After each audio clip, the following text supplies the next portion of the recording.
Good day everyone. Kakaiba ito ngayon.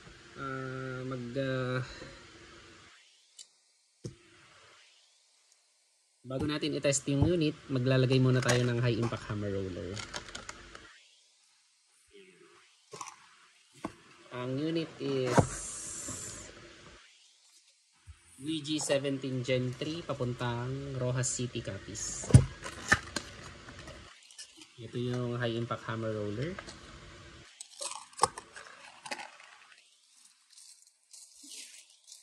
Test muna natin kung may leak yung magazine. Unahin na natin ito. 1, 2, 3, 4, 5, 6, 7, 8, 9, 10. So wala naman. So nagtataka siguro kayo kung bakit nawawala itong magazine after ko malagyan ng gas. Syempre dinidikit ko sa tenga ko para marinig ko kung talagang may leak or wala. Tabi muna natin ito. High impact hammer roller. Ang higpit. Bagong bago.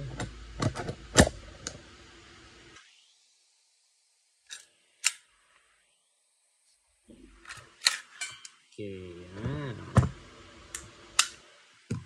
So, ang isang prevent ng high impact hammer roller is yung ito kasi itong stock hammer roller is made of steel yan. So, every time na ginagamit niyo yung unit, pinapalo niya ito. So, later on, magkakaroon ng substantial damage ito, magka-crack yan. Pag nag-crack yan, magpo-full auto yung unit. Wala yung basahan. So, ang ginagawa ng high impact hammer roller, prevent niya yun. At the same time, dahil parang Delrin itong roller na to, mas nagiging smooth yung pag recoil at saka pag slide ng yung slide ng unit. So, itabi muna natin ito. Hindi na natin kailangan yung upper.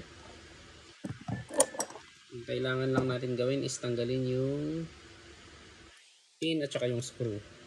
So ang inuuna ko yung screw. Itong screw na to, huwag nyo nilalagyan ng Loctite ito. Kailangan ko ng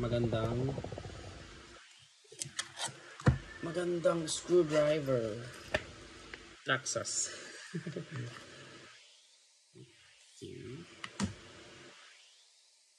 Ang inuuna ko is yung screw dito. Yung iba na nire-repair namin na ganito is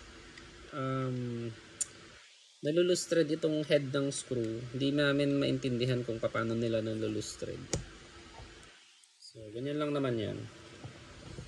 Tatanggalin mo lang naman na ganyan. Self-locking screw ito. Kaya hindi dapat lagyan ng Loctite. Ng thread lock. Loctite is brand. So, and then, tanggalin nyo lang itong pin. Yan. Tabi nyo lang yan. Then, kalabitin. Tapos, hilain ito. Hawakan ito. Kasi may spring dyan. Tapos, ganoon lang. So, tabi natin yung frame. Tanggalin natin yung disconnector. Tsaka yung spring.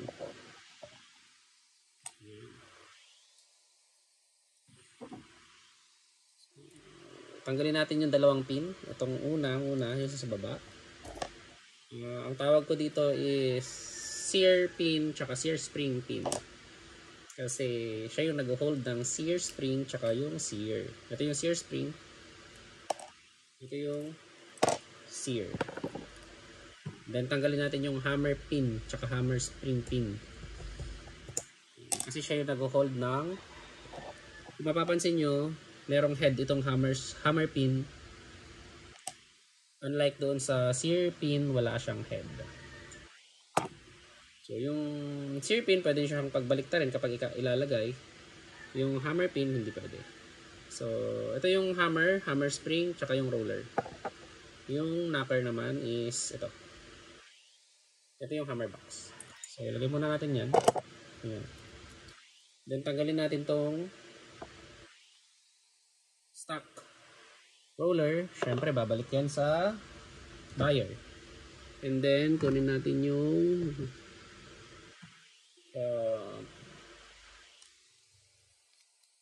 high impact hammer roller. So, ayan yung high impact hammer roller. Bago natin ilagay is maglagay muna tayo ng malapot na silicone oil dito sa may shaft niya. Okay.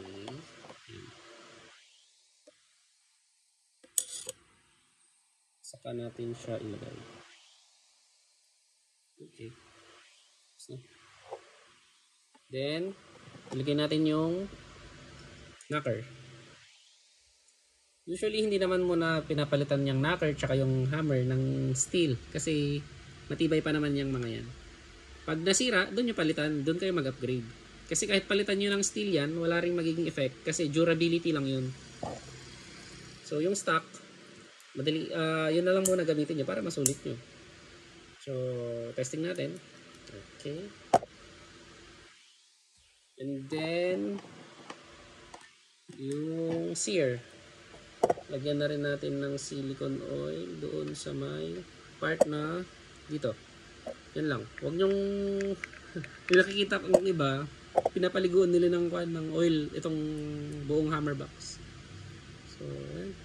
Then yung spring, sear spring. Then lagyan natin ng oil tong pin, saka natin ipasok para madulas. Okay, then saka natin lagay yung spring. Then 6 minutes na. Dapat bago mag 9 minutes ma-test itong unit. Lagyan natin tong disconnector spring tsaka disconnector. Dumi.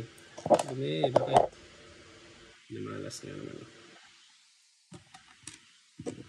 Pag 9 minutes kasi hindi na ma-send sa may-ari. So, ayan. Lalagay ng ganyan. Tapos,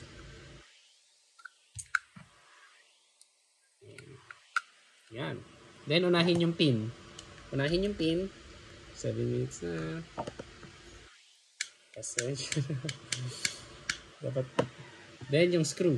So, yung pag-torque dun sa screw is tamang torque lang kahit hindi nyo masyadong higpitan kasi pag na-loose thread yung frame ninyo, sorry, goodbye. Wala nang kakapitan yung screw. So, lang.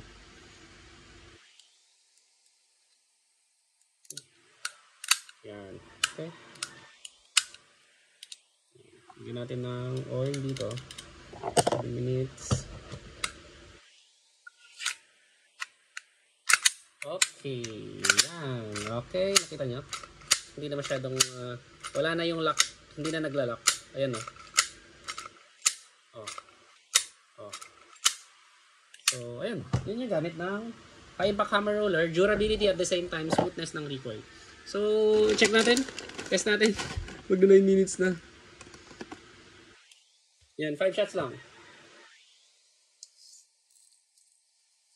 Yan. For Sir J of Roja City Capiz, we Glock 17 Gen 3 with high impact hammer roller firing. Yun. So, wala nang BB. Wala na yung BB. Thank you very much, sir. Ayan o. Kita nyo? Okay. Yun. Thank you.